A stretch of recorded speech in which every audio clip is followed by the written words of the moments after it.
Assalamualaikum warahmatullahi wabarakatuh, teman-teman, terutama sesama pensiunan pupuk Kaltim.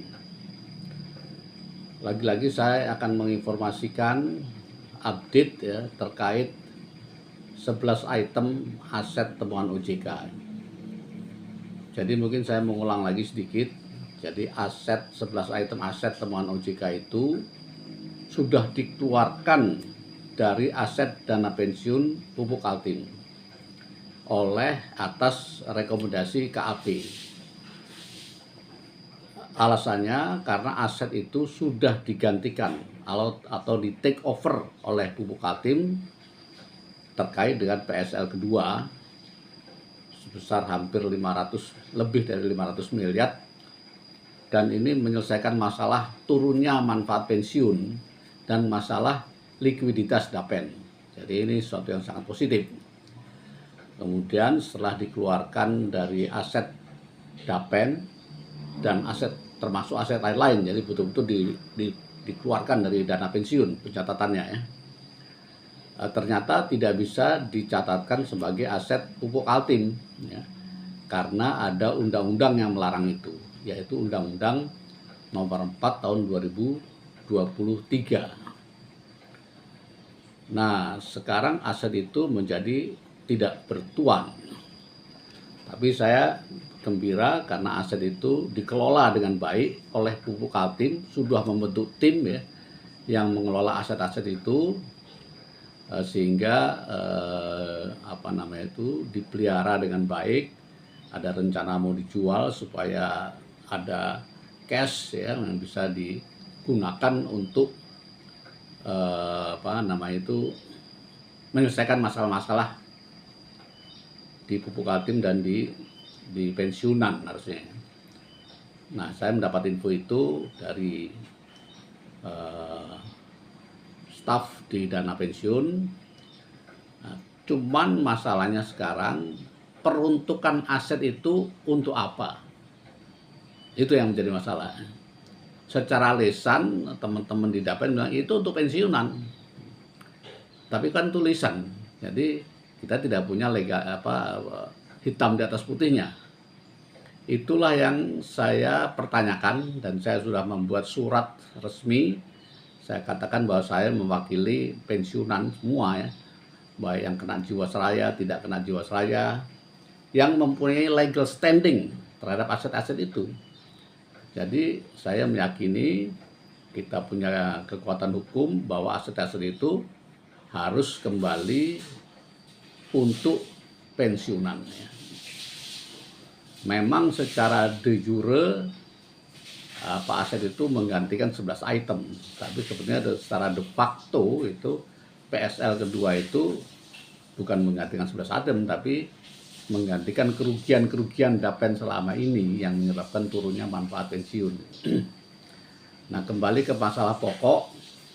Jadi sebulan yang lalu saya sudah menyurati Dirut Dana Pensiun untuk berkenan membahas tentang ini ya, membahas tentang aset itu terutama peruntukannya untuk siapa. Yang menurut hemat kami harusnya adalah untuk pensiunan, baik yang sudah pensiun maupun yang belum pensiun, baik yang terkena Jiwasraya maupun yang tidak terkena Jiwasraya. Semua punya hak karena aset-aset itu diperoleh dari iuran pensiunan selama ini. Nah, aset-aset itu apa saja? Sewaktu dulu sudah saya sebutkan, itu aset yang bagus-bagus dan menghasilkan. Antara lain apartemen Menteng Park ya. Antara lain apartemen Borneo Bay. Kemudian juga kondotel di Watu Jimbar, kondotel di Jimbaran yang masih bermasalah dan sekarang masih disita. Nah, itu juga kita mendorong supaya itu bisa kembali ke Dapen pupuk Kaltim. Jadi begitu, saya besok akan menyurati dengan surat kedua ya, mengingatkan ya barangkali Dirut banyak urusannya sehingga lupa dan sebagainya. Maka perlu diingatkan dengan surat kedua, mengingatkan bahwa pernah mengirim surat ya, dan saya punya legal standing dan saya mewakili puluhan pensiunan bahkan ratusan ya mungkin terhadap kasus ini.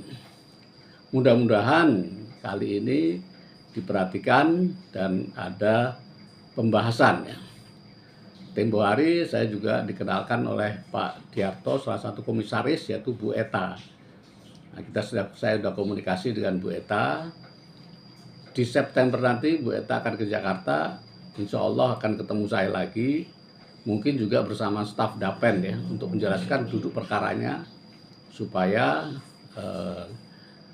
kita dibela pensiunan. Jadi Bu Eta itu kedudukannya ada dua, dia adalah anggota DPRD, berarti dia harus melindungi warganya, termasuk warga Pupuk Kaltim yang sudah pensiun, dan juga komisaris Pupuk Kaltim, sehingga wajar untuk mengawasi kinerja Pupuk Kaltim, termasuk kinerja Pupuk Kaltim terhadap dana pensiun dan pensiunan.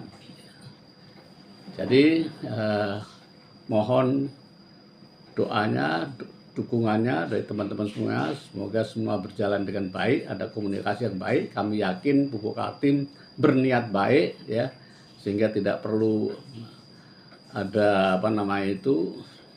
kalaupun nanti misalnya terjadi proses hukum ya, karena beberapa teman-teman menyarankan kita somasi saja, tapi saya berharap somasinya itu adalah somasi yang baik-baik ya, bukan perseteruan, tapi somasi atau karena kita ingin mendapat kepastian hukum ya oleh hakim. Ini pernah dinyatakan oleh Pak Rahmat Badi terkait dengan manfaat pensiun seumur hidup itu. Pak Rahmat menyarankan cobalah lakukan gugatan ke Pupuk Kaltim supaya ada landasan hukum. Jadi tujuannya itu. Jadi bukan hanya perseteruan, Pupuk Kaltim berniat baik terhadap kasus manfaat pensiun seumur hidup maupun apalagi terhadap kasus 11 item ini. Jadi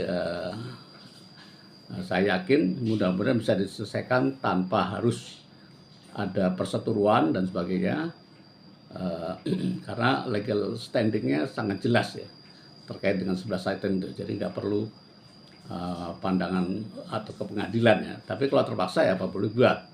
Nah, itu pun dengan cara yang baik, dengan tujuan bersama yang baik. Kalau ada putusan pengadilan, tentu sangat memudahkan bagi Pupuk Kaltim untuk melaksanakannya. Saya kira itu ya. Terima kasih. Assalamualaikum warahmatullahi wabarakatuh.